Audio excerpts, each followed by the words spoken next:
प्रभु की स्तुति करो। हमारे प्रभु यीशु मसीह के नाम पर होसेना मिनिस्ट्रीज की ओर से आप सभी को हार्दिक बधाई। मेरे परमेश्वर इस दिन आपको विशेष अनुग्रह से भरपूर आशीर्वाद दें।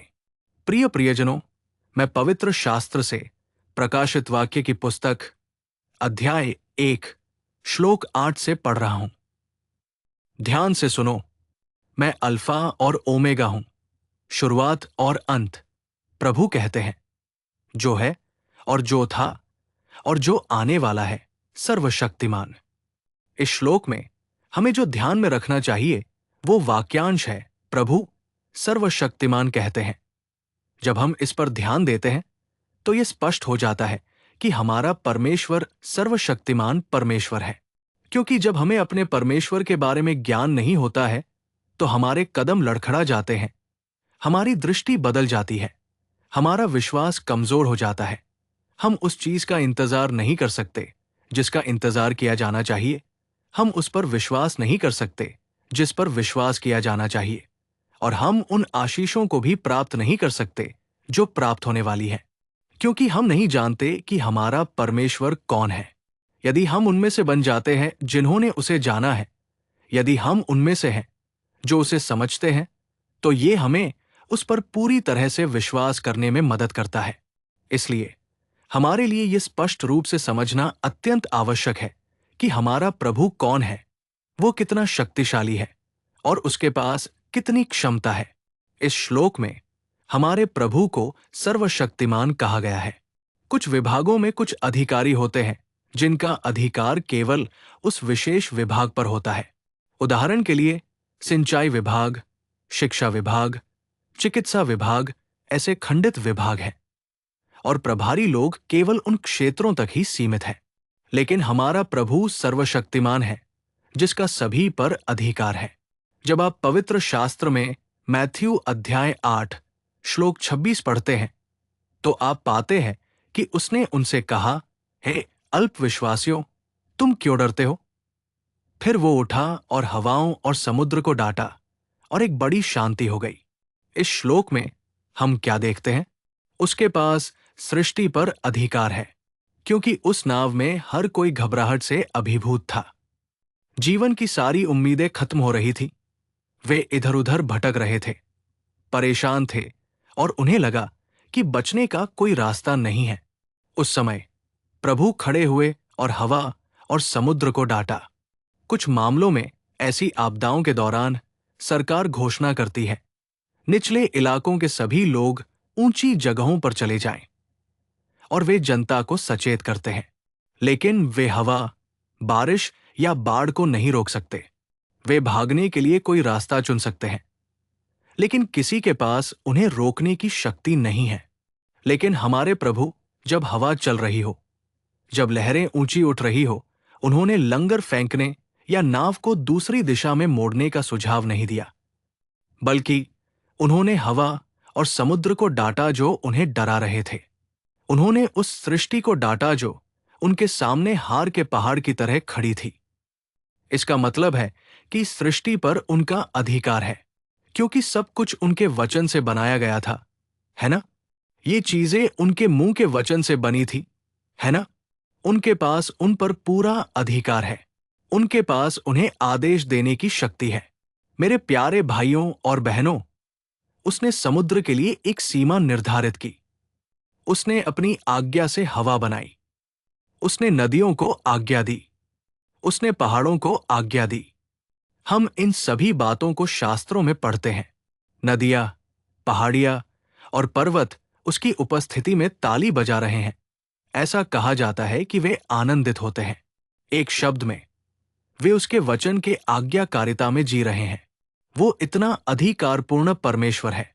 वो हमारे लिए किसी भी चीज को डांटेगा। वो हमारे लिए किसी भी चीज को आज्ञा देगा। वो किसी भी चीज को रोक सकता है। हम इतिहास में पढ़ते हैं कि उसने अपनी नासिका से निकलने वाली सांस से समुद्र को अलग किया। ये कितना अद्भुत कथन है। मूसा ने अपना हाथ बढ़ाया, उसने अपनी छड़ी उठाई, लेकिन इसके पीछे क्या शक्ति थी? ये उसकी नासिका से निकलने वाली सांस थी जिसने समुद्र को अलग किया। उसने अपनी नासिका से निकलने वाली सांस से समुद्र को अलग किया। समुद्र को अलग करने की शक्ति और अधिकार परमेश्वर का है। इसलिए परमेश्वर के मेरे प्यारे बच्चों, हमारे जीवन में भी ऐसी प्राकृतिक आपदाओं से उत्पन्न होने वाली किसी भी बाधा को वो डांटेगा। वो हमें सुरक्षित रूप से सुरक्षित रखेगा। वो ईश्वर है जो हमें अपने सुरक्षित पंखों की छाया में छिपा सकता है। ये श्लोक ये स्पष्ट करता है कि जिस प्रभु की हम पूजा करते हैं उसके पास ऐसी शक्ति है। केवल इतना ही नहीं प्रियो, मैं आपको एक और श्लोक पढ़ूंगा। मत्ती अध्याय 10 श्लोक 1। उसने अपने 12 शिष्यों को बुलाया और उन्हें अशुद्ध आत्माओं को निकालने और हर तरह की बीमारी और रोग को ठीक करने की शक्ति दी। उसने अपने शिष्यों को अधिकार दिया, जिसका अर्थ है कि उसके पास वो अधिकार था, इसलिए उसने इसे शिष्यों को दिया। ये कौन सा अधिकार था? बीमारियों और हर तरह की बीमारी को ठीक करने का अधिकार। उसके पास बीमारियों पर अधिकार है। प्रियो, वो किसी भी बीमारी को डांट सकता है। पवित्र शास्त्रों में हम पढ़ते हैं कि जब भी कोई बीमार व्यक्ति उनके पास आता था तो वो उन्हें चंगा करता था, उन्हें स्वास्थ्य देता था, उन्हें आरोग्य प्रदान करता था और उन्हें विदा करता था। ये गौरवशाली इतिहास हम अपने पवित्र शास्त्रों में पढ़ते हैं। कुष्ठ रोगी आते थे, जो लोग पुरानी बीमारियों से पीड़ित थे, जो निराश और निराश थे, उनके हृदय स्वस्थ हो गए। चाहे लोग कितने भी रोगों से पीड़ित क्यों न हो, फिर भी उन्होंने उन्हें डांटा और उन रोगों से उन्हें मुक्त किया। क्योंकि वो पवित्र परमेश्वर है, वो स्वास्थ्य प्रदान करने वाला प्रभु है, उसके पास सारा अधिकार है। इसलिए उसने रोगों को उनकी जड़ों से उखाड़ दिया और उन्हें स्वस्थ कर दिया। कोई भी डॉक्टर एक हद तक ही काम कर सकता है। वो डॉक्टर भी एक इंसान ही है ना? वो डॉक्टर भी हमारे जैसा ही स्वभाव और ज्ञान वाला इंसान है। लेकिन सर्वशक्तिमान परमेश्वर जिसने मनुष्य को संरचना दी है, वो मनुष्य जैसा नहीं है। वो परमेश्वर है। हमारे शरीर का हर अणु वो जानता है, हर कण वो जानता है, हमारे खून में हर प्रकृति वो जानता है। वो रचेता है, वो हमारा निर्माता है, वो हमारा पालनहार है। चाहे हम किसी भी बीमारी या कष्ट से पीड़ित हो, उसका एक शब्द ही काफी है। उस शब्द के माध्यम से वो उपचार प्रदान करता है, उस बीमारी को फटकारता है और हमारे भीतर से उस बीमारी को निकालता है। वो शक्ति परमेश्वर की है। मैं कुछ गवाहियों के बारे में जानता हूं। जब डॉक्टरों ने भी अपने हाथ खड़े कर दिए और कुछ नहीं कर सके, उस समय उनकी आंसू भरी प्रार्थनाओं के आधार पर, उनके दिलों की टूटी और कुचली हुई प्रार्थनाओं के आधार पर परमेश्वर ने चमत्कार किया।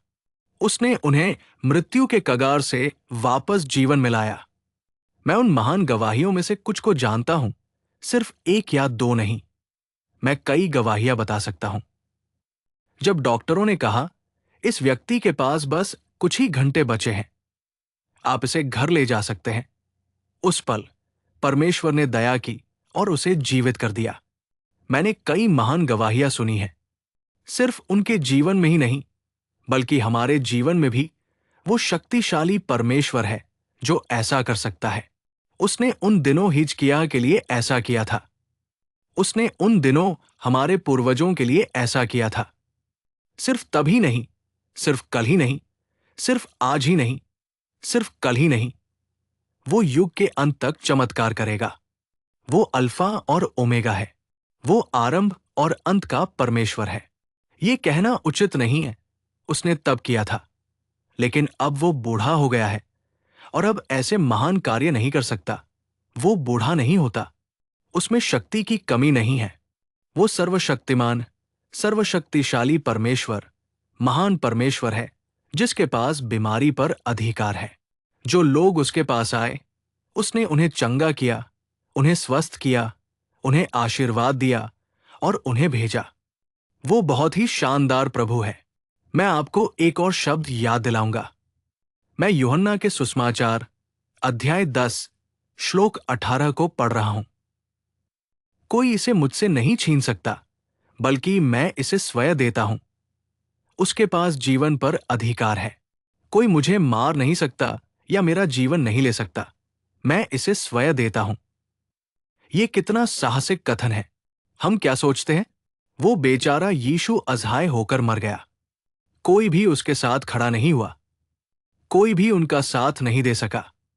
इसलिए उन्होंने उन मूर्खों के हाथों अपना जीवन खो दिया।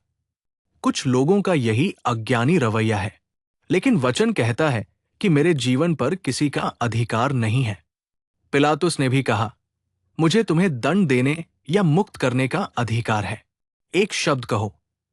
लेकिन यीशु ने कहा, जब तक ऊपर वाला अधिकार न दे, तुम कुछ नहीं कर सकते। मेरे प्यारे, तुम्हारे पास जीवन लेने या देने का अधिकार नहीं है। ये मेरे पास है। प्रभु यीशु मसीह ने ऐसा कहा। जिसने मनुष्य का जीवन काल निर्धारित किया है, वो वही है ना? उसके पास अधिकार है। फिर और कौन इसे प्राप्त कर सकता है? उसके पास अपने जीवन पर भी अधिकार है। इसलिए पूरे संसार के पापों की क्षमा के लिए और पूरे संसार के कल्याण के लिए यीशु मसीह ने हम सभी के लिए अपना जीवन दे दिया। उसने हमारे लिए अपना जीवन दे दिया। जिस प्रभु ने वो जीवन दे दिया, वो फिर से जी उठा। वो हम सभी के लिए फिर से जी उठा और पुनरुत्थान की शक्ति स्थापित की। क्योंकि वह मरा और फिर से जी उठा, पुनरुत्थान की वो शक्ति हमारे सामने प्रकट हुई है। हमें इसे समझना चाहिए। ईश्वर के प्यारे बच्चों, पहला, उसके पास सृष्टि पर अधिकार है। दूसरा, उसके पास बीमारी और रोग पर अधिकार है। तीसरा, उसके पास अपने जीवन पर अधिकार है। वो ईश्वर जिसके पास वो अधिकार है, वो हमारा प्रभु है। क्या मैं एक और छोटा सा शब्द कहूं? यदि आप मार्क के सुसमाचार अध्याय 1 श्लोक 27 को पढ़ते हैं, तो ये कहता है, वे सब चकित हो गए, यहां तक कि वे आपस में पूछताछ करने लगे। ये क्या बात है? ये कौन सा नया सिद्धांत है? क्योंकि वो अधिकार के साथ अशुद्ध आत्माओं को भी आज्ञा देता है और वे उसकी आज्ञा मानती हैं। अशुद्ध आत्माओं पर अधिकार। प्रियो, क्या ये सच नहीं है? उसके पास वो अधिकार कैसे है? चूंकि वो बिना किसी अशुद्धता के पवित्र ईश्वर है, इसलिए वो अशुद्ध लोगों को आज्ञा दे सकता है। क्या एक पिता जो अशुद्धता में है, अब अपने बेटे से पवित्रता के बारे में बात कर सकता है? क्या एक व्यक्ति जो पाप में है, पवित्रता के बारे में घोषणा कर सकता है? नहीं, क्योंकि उसमें कोई दाग, झुर्री, दोष नहीं है। वो पूर्ण है, एक पवित्र परमेश्वर है। क्योंकि वह एक महान परमेश्वर है जो उस उच्च स्थान पर रहता है जिसके पास कोई नहीं पहुंच सकता। महिमा में वो अशुद्ध आत्माओं को डांटता है, उन्हें बाहर निकालता है, उन्हें आज्ञा देता है। जब वो गेरासेनियों के क्षेत्र में गया, तो वहां कुछ अशुद्ध आत्माएं एक व्यक्ति को सता रही थी। जैसे ही यीशु मसीह उस क्षेत्र में पहुंचा, उस सेना, अशुद्ध आत्माओं के उस समूह ने जब प्रभु यीशु को देखा, तो उन्होंने कहा, हे सर्वशक्तिमान परम प्रधान, हमें आपसे क्या लेना देना है? हमें अकेला छोड़ दो या हमें इन सुअरों में भेज दो। मैं कहता हूं, अगर वो जाओ न कहता, तो क्या वे जा सकते थे? कोई भी अशुद्ध आत्मा उसके सामने नहीं खड़ी हो सकती थी। कोई भी शैतानी शक्ति उसके सामने नहीं खड़ी हो सकती थी, क्योंकि उनके पास उन पर पूरा अधिकार है। वो उन्हें आज्ञा देता है, उन्हें दूर भगाता है और पवित्रता स्थापित करता है। मुझे ये नहीं कहना चाहिए, लेकिन कुछ परिवार अशुद्ध आत्माओं से घिरे हुए हैं। चाहे वे कुछ भी करें, कितना भी करें, घर में कुछ भी ठीक नहीं चलता। वे संघर्ष करते हैं, हारते हैं, कड़ी मेहनत करते हैं, खुद को थका देते हैं, लेकिन कुछ भी नहीं बचता। वे खाते हैं, लेकिन खाना पचता नहीं। वे लेटते हैं, लेकिन सो नहीं पाते। किसी तरह का भ्रम उन परिवारों को जकड़ लेता है और उन्हें परेशान करता है। ये लोग भी इससे उबर नहीं पाते। वे बहुत कुछ करते हैं, लेकिन केवल यीशु मसीह के माध्यम से ही जीत संभव है। केवल यीशु मसीह के माध्यम से ही हम कल्याण की उस स्थिति तक पहुंच सकते हैं। हमें ये नहीं भूलना चाहिए, वो प्रभु है जो सर्वोच्च अधिकारी है। वो सर्वोच्च अधिकारी आपके जीवन में भी सर्वोच्च अधिकारी के रूप में खड़ा हो और आपको धन्य पद पर ले जाए। आमीन। अपना सिर झुकाए। आइए एक छोटी सी प्रार्थना करें। प्रभु जो सत्य का अवतार है, हम आपकी स्तुति करते हैं। आप ही आदि और अंत हैं, अल्फा और ओमेगा, प्रथम और अंतिम, यही आप है। प्रभु, आप सर्वोच्च अधिकारी है। प्रभु, ईश्वर जो सृष्टि को आज्ञा दे सकते हैं, ईश्वर जो बीमारी को आज्ञा दे सकते हैं, ईश्वर जो जीवन को सुरक्षित रख सकते हैं, या बल्कि ईश्वर जो जीवन पर सर्वोच्च अधिकार रखते हैं, ईश्वर जो अशुद्ध आत्माओं पर अधिकार रखते हैं, इसके लिए हम आपको धन्यवाद देते हैं। हमारे जीवन में भी आप उस सर्वोच्च अधिकारी के रूप में प्रकट हों। हमें थाम ले और हमारा नेतृत्व करें। मैं उन सभी लोगों को आपके हाथों में सौंपता हूं जिन्होंने इन शब्दों को सुना है। उनके परिवारों पर प्रकाश डालिए, उनके परिवारों को आशीर्वाद दीजिए और उन्हें समृद्ध बनाइए। यदि कोई कमजोरी या बीमारी में है तो इसी क्षण प्रभु अपना घायल हाथ आगे बढ़ाएं और अपना शक्तिशाली वचन भेजें। अपने बच्चों को चंगा करें, उन्हें स्वास्थ्य का आशीर्वाद दें। मैं आपके बच्चों को आपकी शक्तिशाली भुजा में सौंपता हूं। यीशु के नाम में प्रार्थना और विनती करता हूं, पिता। आमीन। आमीन। प्रभु आपको आशीर्वाद दें और समृद्ध बनाए। मेरा ईश्वर आपको इस पूरे दिन भरपूर अनुग्रह प्रदान करे। आमीन। दैनिक अनुग्रह संदेशों और आध्यात्मिक रूप से संबंधित अधिक संदेशों के लिए कृपया हमारे YouTube चैनल को सब्सक्राइब करें।